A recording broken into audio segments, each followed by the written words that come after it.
Deathloop was developed by Arcane Studios and published by Bethesda. And this game, which was just recently released on the PS5 as a console exclusive and also on PC through Steam, has been one of the most unconventional releases this year, and certainly the biggest surprise that's come out of 2021 thus far. And I don't think there's going to be a game that's going to be released between now and the end of the year that's going to top the list as far as entering into that uncanny valley. Deathloop, in a number of different ways, is a very odd and strangely unique sort of title that we normally just don't see in the gaming industry.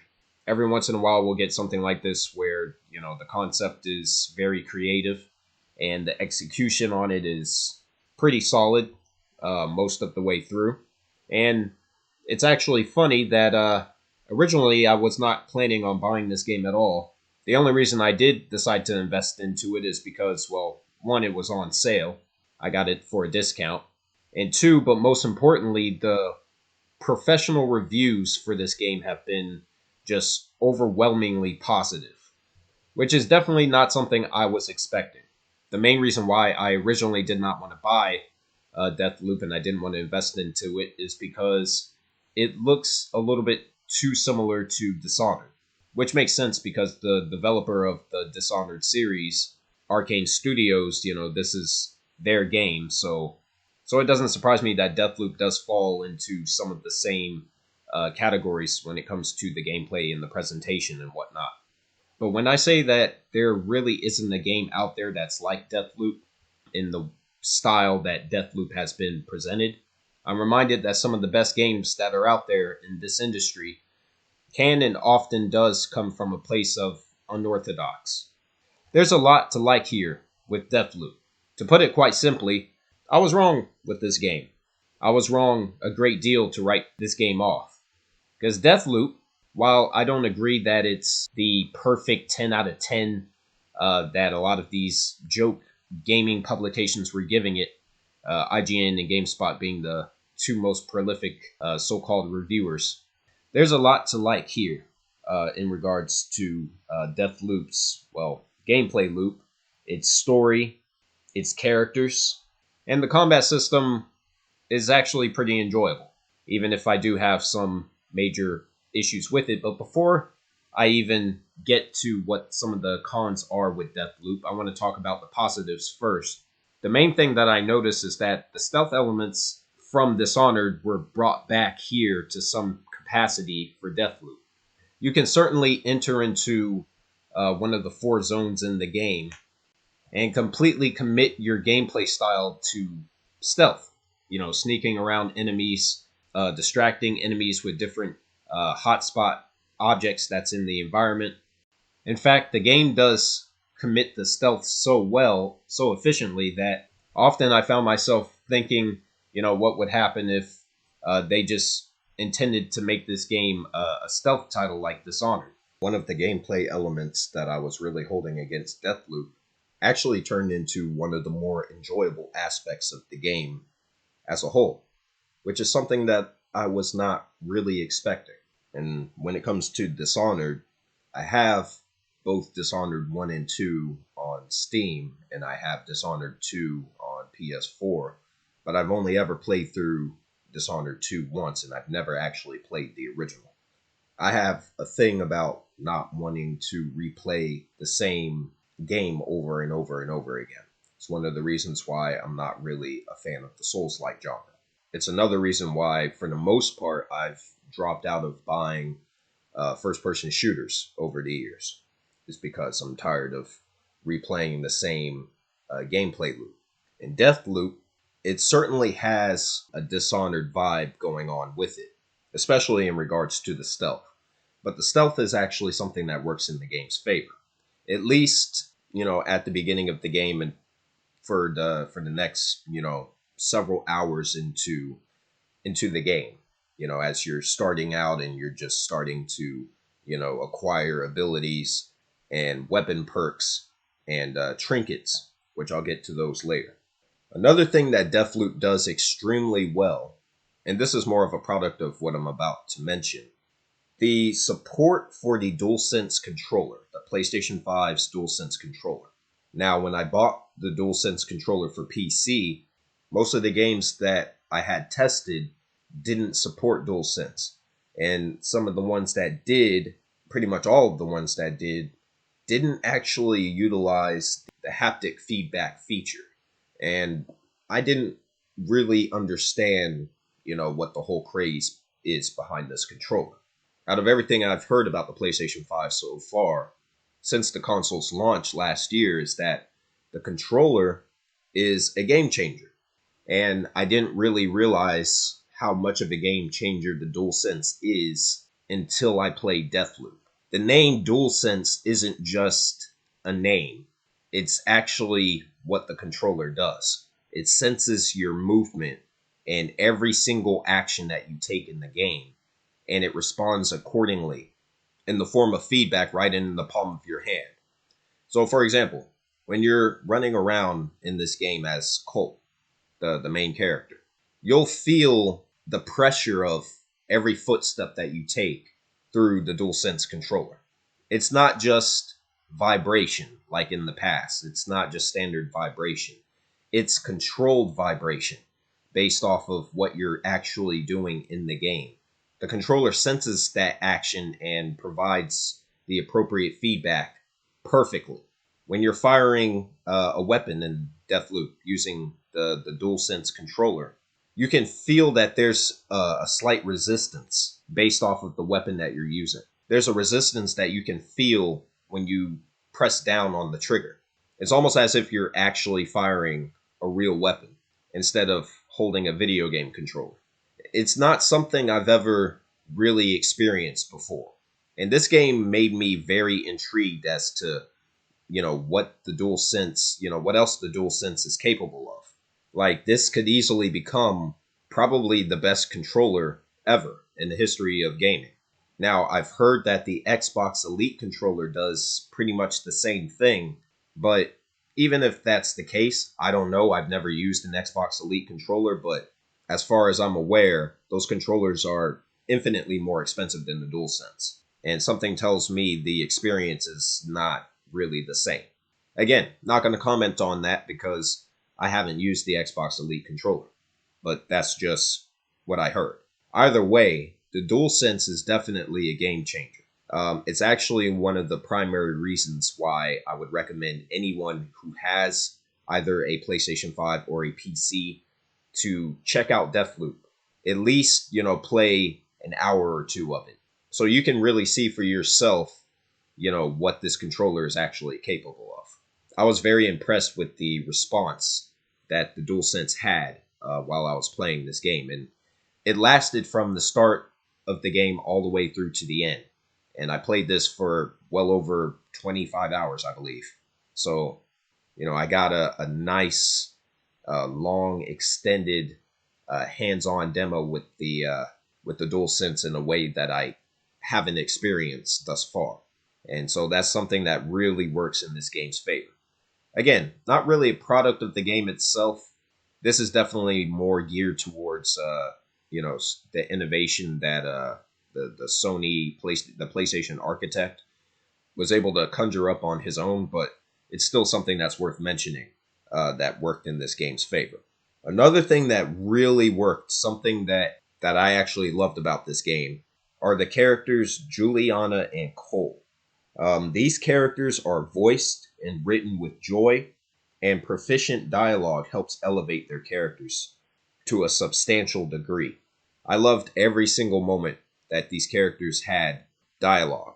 Every single time these characters had something to say, it was enjoyable, honestly, because of just the quality of the writing and how these characters were voiced. It's just something that's extremely well put together. And most of the time that Cole and Juliana are interacting with each other, Juliana's not on screen. She's off screen while they're having these conversations. And it usually happens every time you enter into one of the game's 4 zones. The dialogue isn't just conversational dialogue. Most of the time, Juliana is teasing Colt, And she's basically laughing at his efforts in order to break this time loop that he's stuck in, because it's her job, it's her mission to prevent him from breaking the loop. Therefore, we have this interesting dynamic where we have one character, the player character, who's trying to accomplish a very specific task, and then we have another character who's trying to stop him throughout the game.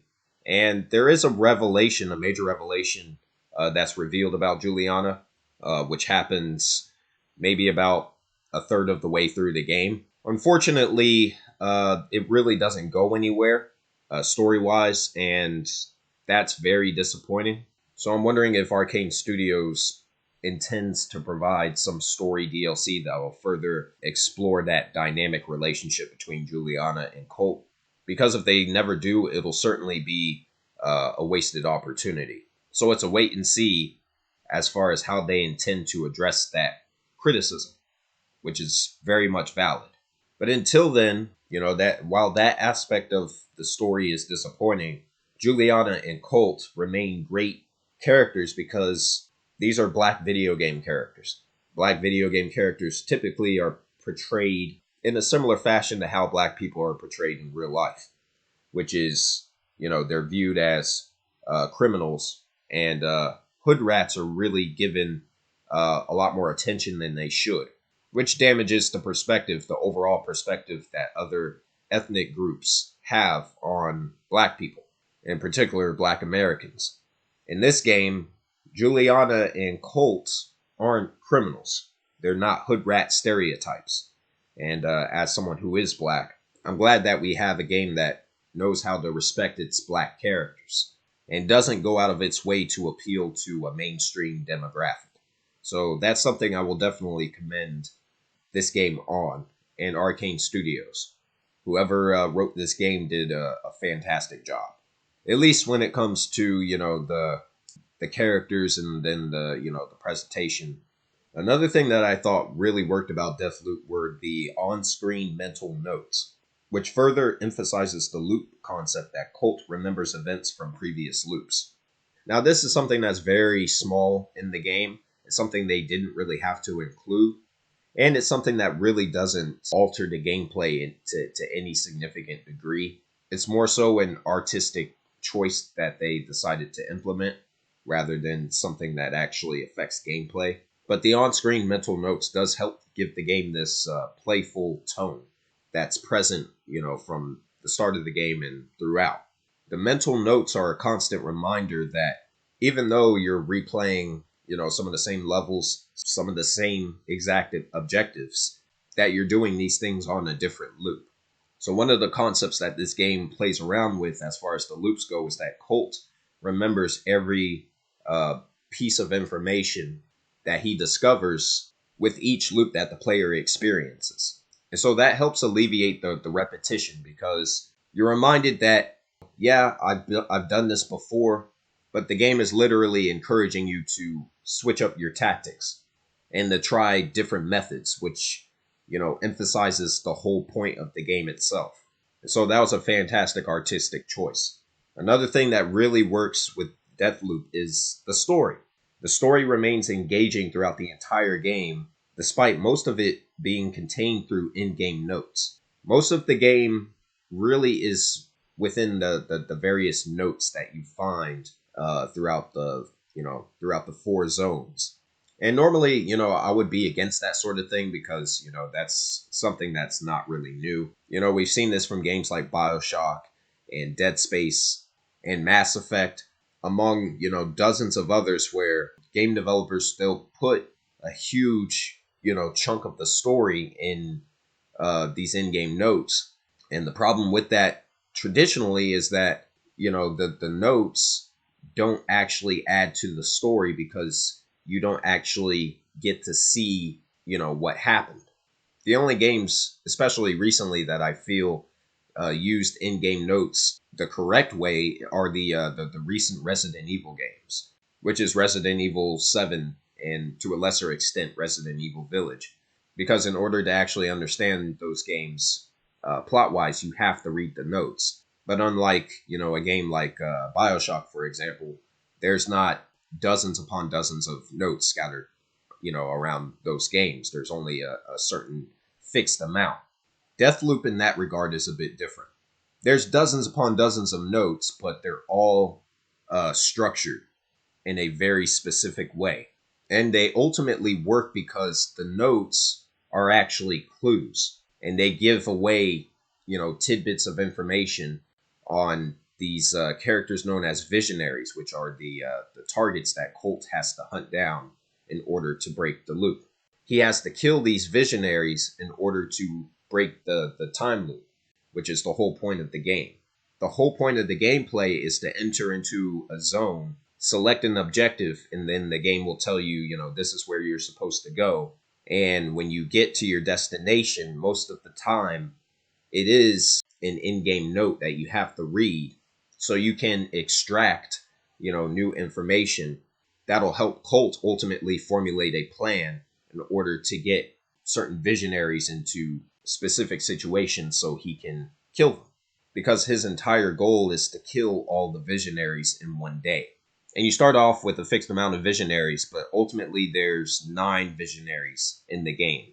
And Colt has to kill them all in one day in order to break the loop. There's quite a few twists and turns throughout the story, but for the most part it's pretty straightforward. I guess a criticism that could be made is while it's straightforward, it's not something that truly stands out other than, there's not really any other games out there that have done the same thing that I'm aware of. Certainly not any modern video games that have done a story like this. So for that reason alone, I can commend Arcane Studios for taking a risk, because a game like this that has a concept like this is definitely not going to be a mainstream title. And Arcane Studios, as far as their games go, aren't really bestsellers. In fact, I believe both Dishonored 2 and Prey, their last game, which is a game I fucking hated, me and others who were big fans of Dishonored didn't really enjoy Prey. A very small target audience actually enjoyed that game. Neither of those games really sold that well. I'm not sure exactly, what the mission statement is at this development studio, but, I'm glad that Arcane is one of the few that does take risks.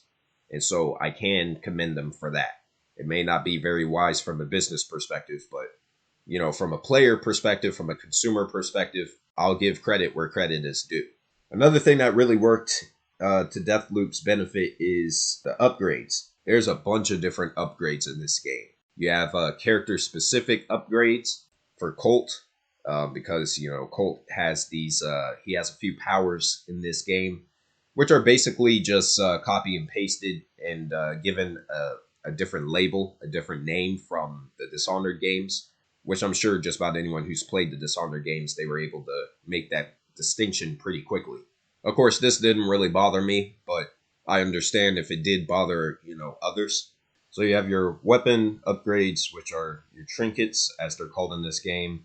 And they include, various perks that range anywhere from being able to increase the size and scale of your scope, like when you're aiming down sights, to faster reload animations.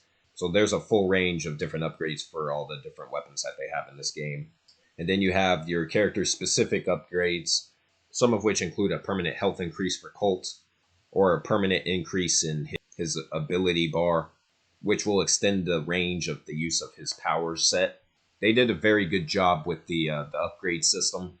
Of course, because this game is based on the player reliving the same day over and over again, naturally, one would think you would lose, all your weapons and your abilities every time you start a new loop. And Arcane Studios was smart enough to find a workaround to this issue. And basically what they came up with is a system that's known as Infusion. In order to retain the weapons and the upgrades and the trinkets that you've accumulated over the course of several loops that you've played through, basically you infuse the object that you want to keep based off of this currency system that you accumulate. And basically what Infusion is you're just simply buying whatever you want to keep. As soon as you infuse a weapon, quote unquote, or infuse a character perk, or infuse a trinket, or infuse a specific power, or a power enhancement upgrade, when you start your next loop, that item or those items is retained in your inventory, so you can use them again, just as you left them from the previous loop. So everything carries over. It's an ingenious workaround. It really does work to the game's benefit, because I don't think Deathloop would have worked as well without the Infusion system. The game would be extremely frustrating if the player couldn't carry over their items that they've worked hard to obtain from previous loops every time you start a new loop. I do commend Arcane Studios for the Infusion system, as well as the upgrade system. The last major thing that I want to acknowledge as far as the game's strengths go is the open-ended level design. The open-ended level design plays to the game's strengths, primarily because it takes a lot of inspiration from the Dishonored series. And so when you enter into a level, it's essentially one big hub that you can roam around. But the great thing about the level design, similar to Dishonored, is that it doesn't focus on a bunch of wide open space. Instead, the level design focuses on the small areas that's contained within each level. It places an emphasis on alleyways, being able to enter into different buildings seamlessly on the fly without any loading screens. It focuses on shortcuts which are locked off through these gates, which you have to obtain access to by inputting a code on this keypad. It also focuses on the player being able to have a sense of mobility. You're able to go up on rooftops in this game. You're able to stick closer to the ground if that's your preference. And there's something to discover in just about every corner of these maps, be them the outskirts of a particular level, all the way leading towards the center, as well as the various buildings and structures in the environment that you can actually enter. They did a very good job with the level design. It's definitely one of the best parts of the game. And lastly, I do want to place an extra emphasis on the voice acting, which is nothing short of phenomenal. Actors Jason E. Kelly and Azoima Akaga deliver standout performances as Colt and Juliana, respectively. And I would like to see them featured in more video games. Hopefully for those two particular performers, this game wasn't just a one-and-done affair. Now I'm going to get into what didn't work so well with Deathloop. First and foremost, the story, while it's great, it does revolve too heavily on finding notes to drive the plot forward. And this is the problem with in-game notes and in-game logs. I mentioned a few games already that have done that in the past. Mass Effect has done that. Dead Space has done that. BioShock has done that. Gears of War has done that as well. There's a lot of different video games that use in-game notes as a means to explain the backstory of the world, or just have something as simple as lore. The Souls games are known for that as well. And while Deathloop utilizes this system pretty much better than all of those games that I just mentioned, because the notes are actually tied into the current story that you're playing through, I think ultimately the game relies too much on the notes, and they should have also included some in-game cutscenes to go along with them, so it feels well-rounded. Instead, you really don't get anything like that, except at the very beginning of the game, and again at the very end.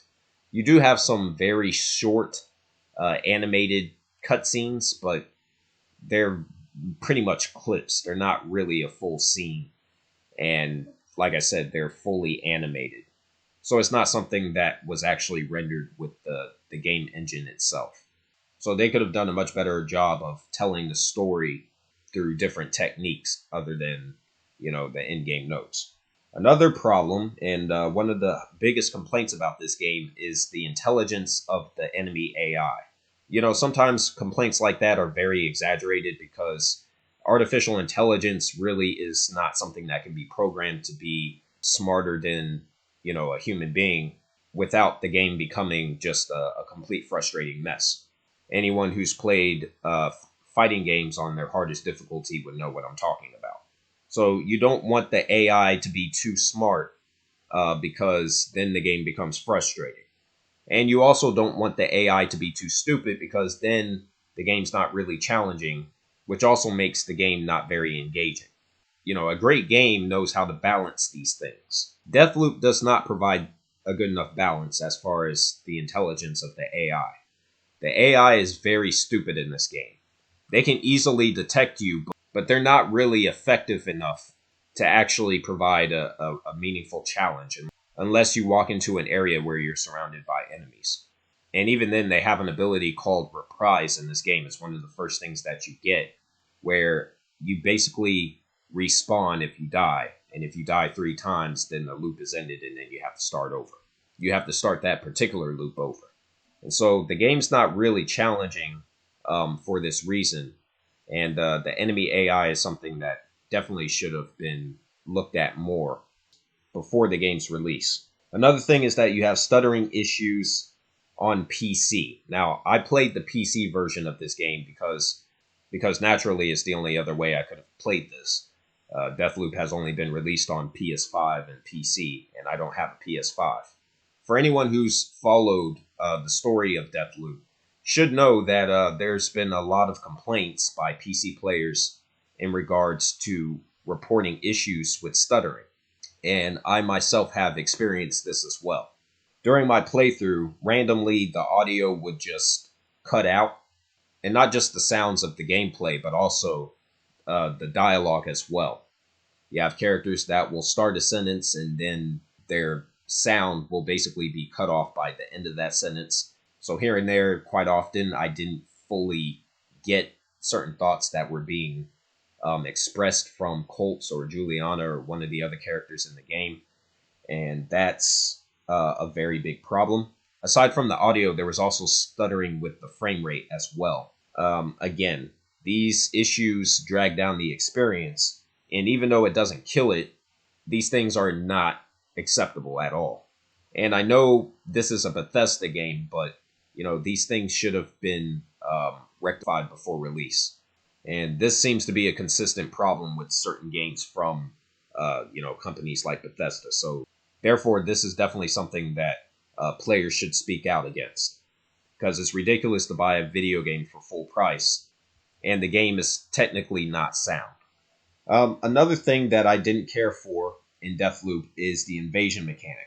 The invasion mechanic is extremely frustrating simply because death during a fight or ambush with Juliana will basically kick the player out of their current loop and force them to restart the day from the beginning. Now, you can choose to play this game in single player, or you can choose to, play it online. You can also choose to just be invaded by friends alone. Of course, I chose to play the game entirely in single player. I have dabbled a little bit playing as Juliana online, because that's the only way you can play as Juliana, is by invading someone else's game.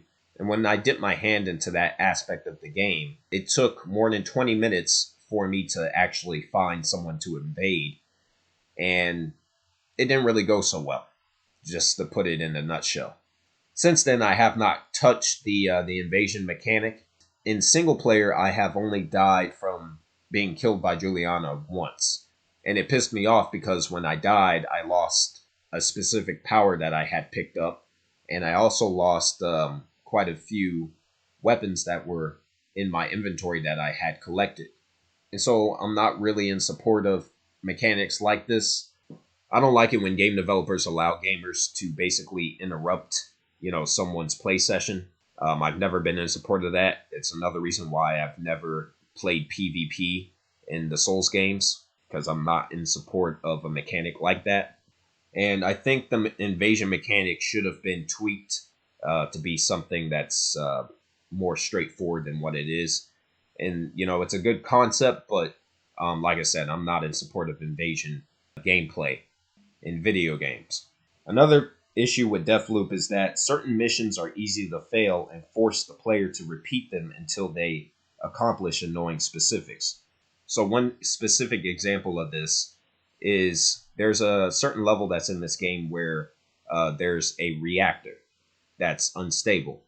And one of the visionaries, which is this chick who has this ability known as Havoc, which is like a rage-induced ability that allows the player to go on the offensive. If you're utilizing a run and gun playstyle, that's one of the abilities that you would want to equip.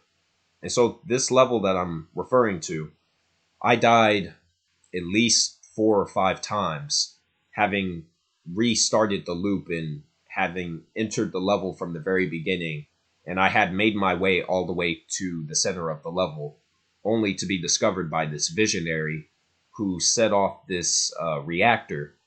And basically, once the reactor is set off, it doesn't matter where you are in the level itself. Once it blows up, it's an automatic death, and the game sends you back to the beginning of the loop. I really royally hated that. It wasn't until later that I found out that there's a room within that level where you can turn off the reactor. You can deactivate it, but you have to cut these wires that's located towards the base of the reactor in a specific sequence, because the wires are color coded. But of course, the game doesn't really tell you that when you first enter the level. So, that's one of the things that really annoyed me, because it's a bunch of busy work and unnecessary frustration that could have been avoided entirely. Of course, when you do fail or die within the loop, you can simply just quit to the main menu and reload your loop so you don't lose your progress, but that's hardly a meaningful compromise. So if you find yourself dying over and over again in this game, you're really going to feel the repetition of it quick. Now, part of this just comes from, learning how the game actually works, and then part of it comes from questionable game design from Arcane Studios. Again, I don't think it's a big issue because, certain situations like that don't happen too often within the game. But when they do happen, it's very aggravating. A bigger issue, aside from that, is once Colt acquires enough trinkets and upgrades, he becomes nearly invincible, practically removing any and all sense of challenge from the game. So once you receive enough upgrades in this game and you've, marked up your health and all that, it's extremely difficult to die in this game after that point, past that point. In fact, Colt becomes so overpowered that the stealth gameplay that's in Deathloop basically becomes useless. It becomes irrelevant, and continuing to play the game as if it's Dishonored really doesn't make any sense, because all you're doing is, dragging out the playtime. And the problem there is that the game gets boring quick. If you can get through the level faster, especially considering you have to replay these various zones multiple times throughout the entire game, it just makes no sense to utilize the stealth once you've received enough upgrades. Again, this goes back to the issue of balancing that I mentioned earlier when it comes to difficulty, because there aren't any difficulty levels in this game. It's just one base standard difficulty throughout. Another problem, and I have this issue with a lot of different video games, not just this one, Colt cannot swim in this game. If you enter a body of water, you automatically die. I don't like pitfalls in video games. I've never really liked pitfalls, and unless a game is a straight platformer all the way through and through, I don't see the point of putting in something like a pitfall in really any video game, especially modern video games now, which should be beyond, superficial elements like that. There's no reason not to add in a goddamn mechanic to where you can swim in a video game. It just doesn't really make any sense to me. Because dying from a pitfall basically is just an artificial way to make the game harder. And it doesn't really actually make the game harder. Something like that just makes it frustrating. Yeah, I didn't really care for that design choice. Now, in regards to the final day, towards the very end of the game, where Colt has perfected his plan to kill all of the visionaries in one day. The final day where Colt kills all the visionaries is executed flawlessly, but all you're really doing is stringing together previous missions in one loop, and nothing plays out differently that throws Colt's plan in disarray. So this is a big issue that I had with the very end of the game, where, you've played this game for hours and hours, and, you're wondering how Colt is going to pull all of this off.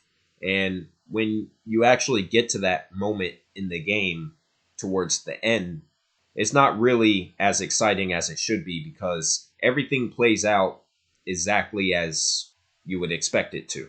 There's no surprises that happens on the final day. And some of the visionaries even die off screen.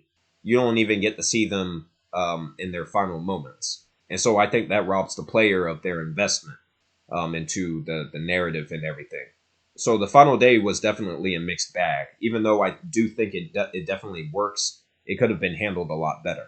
You know, we have older video games like Sly Cooper 2, for example, that had something similar where, you know, the characters gather clues to pull off this big event, and things go wrong when they try and pull off their plan. Something like that really doesn't happen in Deathloop, and the game would have been all the better for it. And you would think with the high ass review scores that you know, something like that would have happened, but no. So that's disappointing, to say the least. Finally, I think the biggest issue with Deathloop is the ending. So basically, like the final 5 or so minutes of the game. The problem with it is that it's ultimately anticlimactic. At the very end of the game, you learn nothing new about Colt or Juliana that wasn't already revealed earlier in the story, and it just cuts off at the end. You have a choice that you're given basically to stay within the loop by choice, this perpetual cycle, or to break the loop. If you choose to break the loop, nothing really happens at the end. The game basically just cuts off. There's not really much dialogue that's associated with that scene either, which again is extremely disappointing.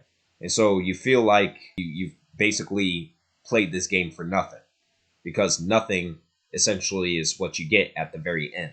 You know, the game, once again, just cuts to black, it just cuts off, the credits roll, and nothing else really happens.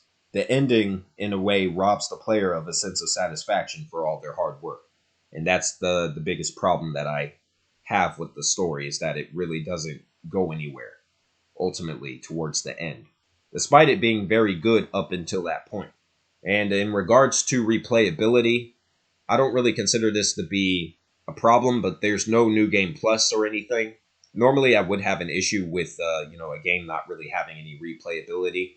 I mean, you can go back and go for certain weapons and whatnot that you didn't collect, because they have these special weapons that you can hunt down in the game. For example, the weapons that I primarily use throughout the entire game are these special pistols that can transform and combine together to form like this mini submachine gun. And that was extremely effective. So I just basically stuck with that weapon throughout the entire game because of how effective it was. So you have weapons like that that you can hunt down, you know, at the very end of the game if you didn't do so earlier in the game. But outside of that and hunting for achievements or trophies if you're playing on PlayStation, there's not really much else to Deathloop after the credits roll. And the only reason I don't really consider it to be an issue too much in this game is because the whole point of the game is to relive the same day over and over again, and to you know, try different approaches and different tactics and utilize different equipment, you know, for each loop. So basically, it would seem kind of redundant putting in a New Game Plus. Although if you did want to just start over from the very beginning, Arcane Studios did put in an option in the options menu for you to be able to do that. All in all, when I take into account the cons and the pros, they're about equal. I had 9 cons and 8 pros, although, you know, the weight of these things, you know, varies. Ultimately, at the end of it all, I enjoyed Deathloop. Deathloop is a good game. Deathloop, however, is not the ridiculous, perfect, you know, 10 out of 10s or 5 out of 5s that I was seeing from all of these major gaming publications. There is a serious problem in the gaming industry when it comes to video game journalists. And the quality of gaming journalism has gone down the drain over the last decade. And, you know, video game journalists, they basically rate games based off of emotions rather than the actual merits of the games themselves. If the game has an agenda, like The Last of Us Part 2, for example, you know, they'll praise something like that. but they're not really consistent because, you know, you have another game that does the same thing, a game like Days Gone, and they'll give that, you know, mediocre scores, but then they won't do the same for a Naughty Dog game. I guess because it's Naughty Dog. So I'm not really understanding how these games get the scores that they do. This is part of the reason why I discuss video games in the first place and why I do these retrospective videos. Not just because I enjoy making them, but because, you know, I want to actually put out information out there that's actually accurate. And the accurate verdict for Deathloop is that it's nowhere near a 10 out of 10. It's not a damn near flawless game. There's a lot of issues with this game. But it's still a good game at the end of the day. I enjoyed my time with it. In a way, I guess I should actually thank these gaming journalists for overrating the fuck out of this mess. Because if they didn't, I wouldn't have played it. I would have skipped it. Like I said, this game was not on my radar. And I was not going to invest in it. The only reason I bought it is because of the high review scores. So I guess I should thank publications like IGN and GameSpot. This time, their lack of insight actually, you know, worked in my favor. And that certainly does not happen every day. So that's my retrospective for Deathloop. I haven't been as active as I normally am with the retrospectives recently. That's because, as some may know who follow the community tab, which I will be using more of, to post updates on the channel, I have actually gone back to school. I haven't been in school for damn near 4 years, but I just recently went back. And I'm actually going for IT. Anyone who knows anything about IT, it involves a hell of a lot of reading and a lot of research. And so that has taken up a lot of my time. And so I haven't had the time to actually play the games that I want to play. But I will get them done. I still have a few more games left this year that I need to get to. And I will definitely continue posting retrospectives through to the end of the year. As far as the month of October goes, I know for sure that I'm going to get the Guardians of the Galaxy game. That's looking like it's going to be something special. Basically a sleeper hit, kind of like how Deathloop turned out to be. So I'm looking forward to that.